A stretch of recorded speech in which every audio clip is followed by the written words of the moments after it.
If you're a PhD or grad student, what would be that one thing you would change about your program or the system in general that would help improve it for not only you, but for the next generation? Now, share your thoughts in the comments to this video. I'd just love to see what you think the system needs to improve itself. For me, I've always thought as a first generation student, each time I've gone through bachelor's, master's, PhD, there's elements about those programs that aren't clear to me. And part of the problem is not knowing what is the right question to ask or what advice you actually need to seek. Now, when I thought about this from the PhD perspective, it's what your time budget effectively needs to look like. Now, a lot of people might think, well, what on earth are you on about? And particularly for me, this is always around, well, the next step of your career. Everyone tends to think when you go for each program that the focus should be on the program itself, not that next step. And whilst the journey is absolutely the most important, when you get to that end goal, when you get to the finish of your degrees, you need to be able to know where are you going next? Are you going to the job market? Are you going on to that next academic rung?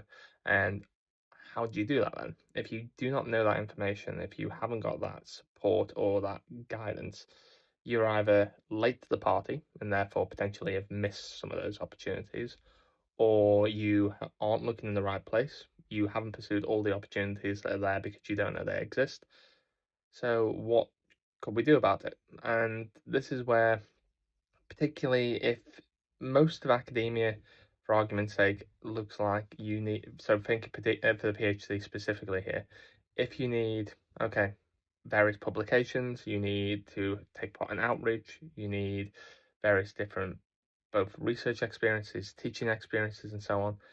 If you tell someone that, now telling a student that these are all the things they need for that next step, that's not necessarily going to completely ruin their chances and their work as a PhD and going on to that next stage of their academic journey because they're going to fixate on various things rather than that one thing that you think they should be focusing on. What could be is they would actually balance their time better. They would know, okay, so I've got to do a little bit of this, a little bit of that, and then they can say, okay, look, I'm really struggling with the publication side. I'm really struggling with this research concept. The teaching side is something I'm not sure of. I don't know how I should teach. I don't know what my delivery method looks like. Could you help me evaluate this? But the point is, then they have questions that you can then answer, that you can then support and guide, and that's something that I feel is really useful. What are your thoughts? Please drop a comment below, and if you like this content, like and follow for more.